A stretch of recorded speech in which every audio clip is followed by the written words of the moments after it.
When James arrived home that evening, his expression was somber as he shared the news of his demotion. I nearly dropped my cup of tea in surprise.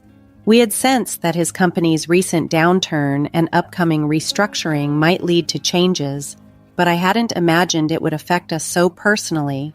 As his wife, I knew my support was more important than ever during such a challenging time. "It's just bad luck, and times are hard," I reassured him with a smile, trying to keep the mood light. "Besides, I'm still working, so there's no need to worry too much." I'm Anna, 46 years old, and work full-time in a back office. I live with James, who is 4 years older than me, our high school sophomore daughter, Stephanie, and my 70-year-old mother-in-law, Linda. Although Linda and I sometimes clash, our interactions are minimal since I spend most of my day at work, so I choose not to let it bother me too much. To Stephanie, I explained, "Your dad is a bit upset about his job, but let's try to keep things normal around him." However, James began to express his frustrations more openly, often directing his upset feelings toward those he trusted most, including me. The next day, as I was cleaning the hallway on my day off, James passed by and made a cutting remark about my weight. "You've put on some weight since we got married, haven't you?" he said sharply. "Well, I am 46, you know. It's normal around menopause," I replied calmly, noting that my recent health checkup showed that I was not overweight, but his next words were hurtful. "Forget the health checkup. You look unsightly and it's embarrassing," he snapped, before calling me ugly and retreating to his room. I was left in shock, pinching my side in disbelief. It was true that I could pinch an inch of my waist, but his sudden harshness felt like a piercing arrow. I was overwhelmed by the intensity of his words, and it hurt deeply to hear such things from someone I loved and supported. In the turmoil, I had completely forgotten that I was holding the window squeegee, which slipped from my grasp and clattered loudly on the hallway floor. From that day forward, James's behavior towards me became increasingly harsh. To make matters worse, my mother-in-law, having overheard our argument that weekend, decided it was her place to get involved, and the tension in the house escalated. One day, as I climbed the stairs with a laundry basket intent on hanging the clothes to dry, I found my mother-in-law waiting at the top rather than at the bottom of the stairs. With a sigh of disapproval, she commented, "Oh, how dreadful. If only you weren't so overweight, we could pass each other easily on the stairs.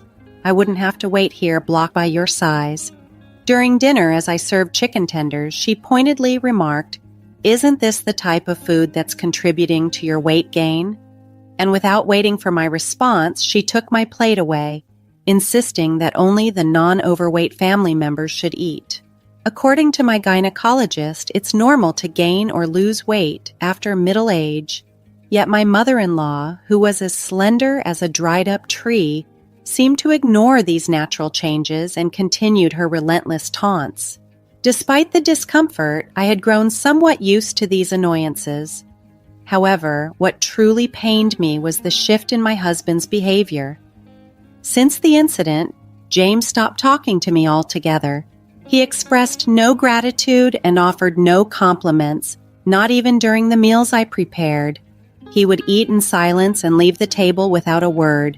Even our shared spaces like the bathroom and bedroom felt isolating as he would come and go silently, turning his back to me each night to bury himself in his smartphone. Feeling increasingly invisible, one night I gathered the courage to confront him in our bedroom. "Is there a reason you're ignoring me?" I asked tentatively. His response was chillingly indifferent. "Not really, but I prefer not to engage much at home," he replied coldly. He then added more harshly, "I don't want to be associated with someone in the family who is this overweight. If you truly care about me, you'll lose some weight." His words were disheartening. Despite my daily walk of 1.5 miles to commute, his lack of understanding and empathy weighed heavily on me. Age, I knew, brought inevitable changes, but his coldness felt like an unbridgeable gap between us. I've been doing everything I can to manage my weight, especially considering the typical gains that come with age. Despite this, James simply turned away, dismissing my efforts as if they were nothing. "If you're not seeing results, you might as well not be trying," he said sharply. "Don't speak to me anymore." From then on, he truly ceased to acknowledge my existence. My mother-in-law, meanwhile, continued her relentless jibes about my diet. Whenever meat, fruits, or rice appeared on the table, she would scrutinize my choices. "Are you supposed to eat that? Do you realize what you're doing to yourself?" Eventually, I found myself relegated to eating just salads and boiled vegetables, while James sat silently, mechanically moving his chopsticks, not uttering a single word. As our marriage seemed to be disintegrating, I began to pack my belongings in quiet moments, thinking that perhaps it was time to leave. If this was how James wanted to treat me, maybe disappearing was the best response. When I shared these thoughts with my daughter, she immediately offered her support. "I understand, Mom. It's painful to watch Grandma and Dad constantly picking on you. I'll come with you. We can live with your parents, and I can still go to high school from there." Just as I was preparing for what seemed like the end, James approached me with a rare smile, suggesting we had a drink together. "Tomorrow is the first day of my demotion, after all. Let's have a drink just this once," he said, trying to lighten the mood as he proposed making mimosa for dinner. It might have been the first time he'd directly spoken to me since announcing his demotion. "Stephanie can have juice, and I'll fix a mimosa for you, Anna," he said, placing the drinks on the table. But his sudden change of behavior felt odd and out of place. As he turned his back to grab the TV remote, I discreetly sniffed the drink he'd poured for me. There was a faint but unmistakable scent that I recognized from my own cooking experiences. Anger flared within me.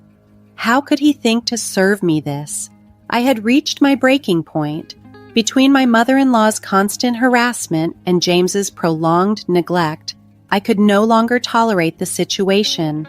It was time for a change, a significant one, not just for my well-being, but also for my daughter's future. The moment I saw the mimosa, my patience reached its limit. "James, could you please fetch the Beaufort cheese from the fridge?" I asked gently. "It's from the local dairy farm and it's delicious. It'll be nice for our family time. Would you mind getting it?" My tone was hopeful, suggesting a semblance of normalcy and cooperation in our strained household dynamics. As James headed to the fridge, I seized the opportunity to discreetly swap my drink with the one placed on the seat next to mine, previously intended for Linda. When he returned with the cheese, I brightly announced, "Now that we have our snacks, I'll go call Stephanie and Linda. Dinner's ready." My voice carried through the house, beckoning them to the dining room. They joined us shortly, and we all settled around the table. Unlike the usual fare, tonight's dinner featured chicken noodle soup, Beaufort cheese, and the mimosa, with Stephanie opting for juice. "Let's dig in," Stephanie said, breaking the silence that hung between the adults. I took a sip of the swapped mimosa, noting James watching me intently. With a forced smile, I commented, "Yeah, it's quite good." James mumbled a response, but I chose to ignore him, focusing instead on my salad. I took another sip of the mimosa. Suddenly, a stream of red liquid burst from Linda's mouth, reminiscent of a scene from a monster movie. "Wait, Grandma, what happened?" Stephanie exclaimed, jumping up in surprise as some of the liquid splattered onto her salad. "Did you choke? Are you okay?" Stephanie quickly fetched a towel and returned, offering it to Linda, who was wiping her mouth in shock. "What is this, Grandma? Your mouth. It looks like a spicy cobra," Stephanie said, her concern escalating. He put it in my drink," Linda shouted, attempting to reach for me, but I deftly brushed her hand away. "It wasn't me. James made the drinks," I replied calmly, redirecting the blame to where it truly belonged. This revelation seemed to stun Linda. "What?" she screamed, her lips still stained from the sauce, as she turned to glare at James, who was now visibly trembling. Leaning towards him, I rested my hand on the table, adding a bit of pressure. "You thought you could sneak it into the mimosa, didn't you?" I accused softly. I could detect the slight difference, even though it was subtle. The tension at the table was palpable as James's deceptive attempt was unveiled, shifting the dynamics of our strained evening. I had recognized the taste instantly. It was that hot sauce from Georgia, the one with a hint of lime that I found more appealing than the more famous death sauce. That was a dash of hell, wasn't it? I confronted James firmly, referring to the sauce I discovered at a food fair, known for its fiery kick softened by subtle lime undertones. That hint of lime was what I picked up, I explained, clarifying how I detected his sneaky addition to the drink. My mother-in-law probably didn't notice due to the aroma of the mimosa, or perhaps she thought the lime was meant to be part of the drink's flavor. Regardless, this was an incredibly vicious prank. Wait, Dad did that? Stephanie looked at us, her face etched with disbelief. James, looking cornered, confessed, I intended for Anna to have it. You should switch it with yours. His words were almost desperate, revealing the malicious intent behind his act. Just because she realized it was meant for me, she wants to pass it off to me? I'm not touching that dangerous concoction, I stated firmly, keeping the pressure on James. And why exactly did you think pulling such a stunt was acceptable? I pressed him further. You were putting on weight, and spicy food can boost metabolism, so I figured I'd give it a try. James tried to justify his actions. Pathetic, I scoffed, dismissing his feeble excuse as utterly embarrassing. Under the weight of the pressure, James shifted uncomfortably in his chair. I'm not crazy. This is a legitimate reason to support your diet. Here, swap your cup with mine and have a taste. I made it for you, he urged, trying to persuade me to accept his rationale.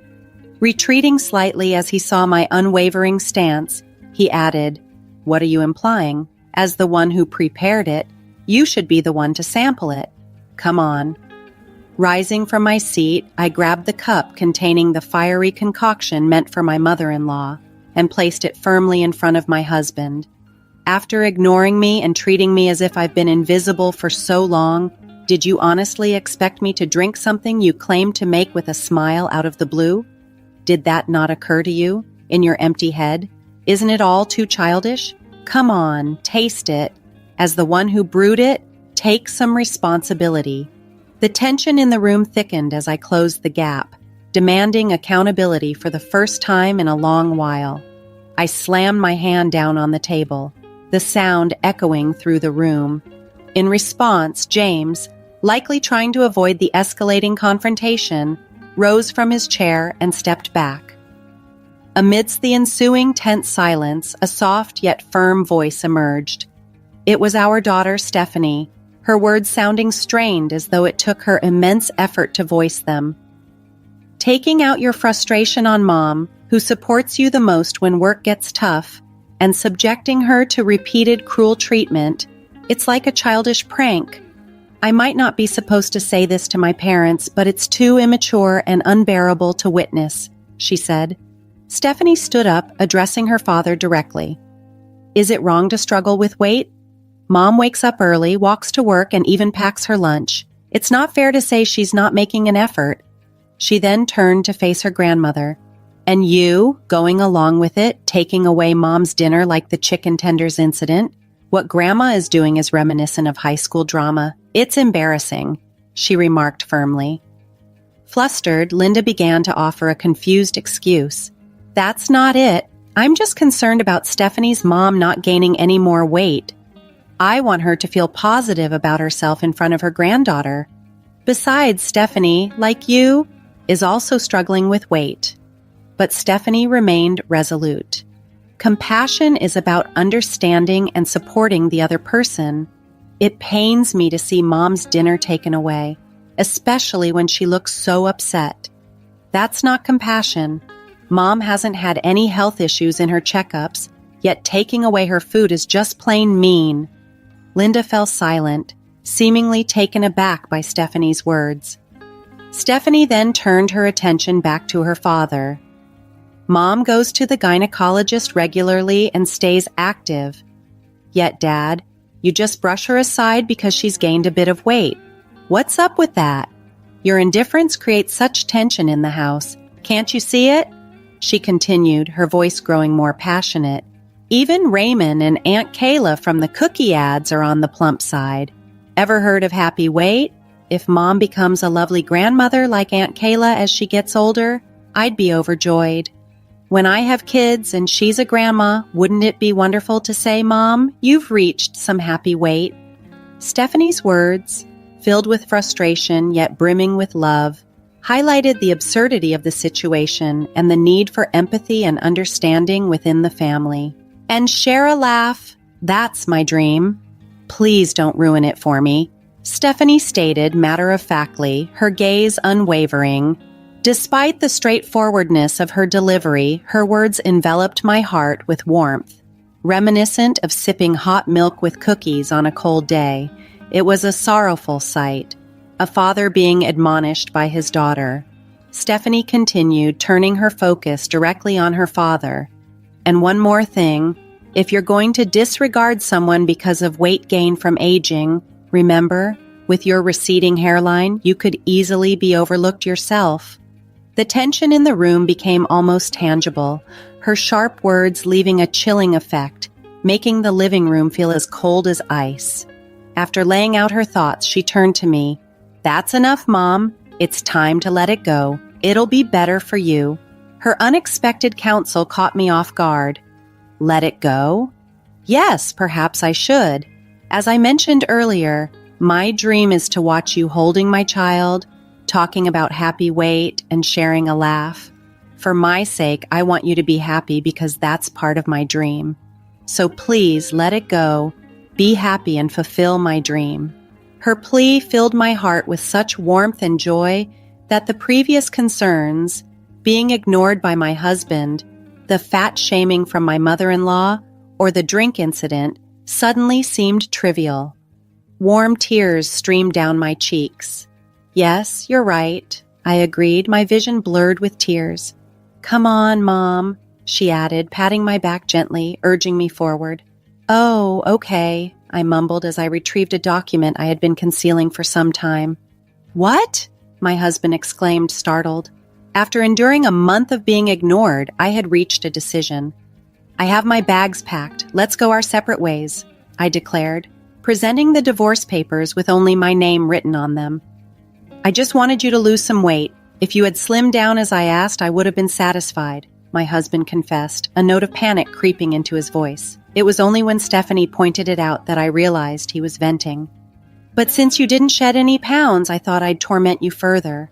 I didn't mean for it to. I didn't expect this outcome," he added. "Those who fail to notice until things escalate are the ones acting incredibly immature," Stephanie retorted sharply, her words slicing through the tension. Living without her beloved granddaughter was no laughing matter.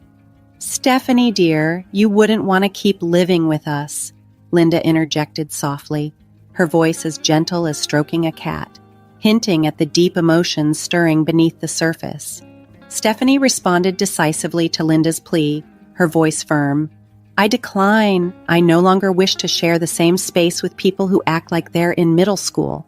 James, sensing the seriousness of the situation, hesitated before saying, "Okay, hold on. I understand. I'll taste it as you suggest. I'll take responsibility as the one who prepared it." With that, he picked up the glass before him and downed its contents in one gulp. The sauce was as fiery as promised, causing him to eject a stream of red liquid from his mouth, leaving him with a set of lobster-like lips. "There, see? I took responsibility, didn't I?" James declared, trying to salvage some pride.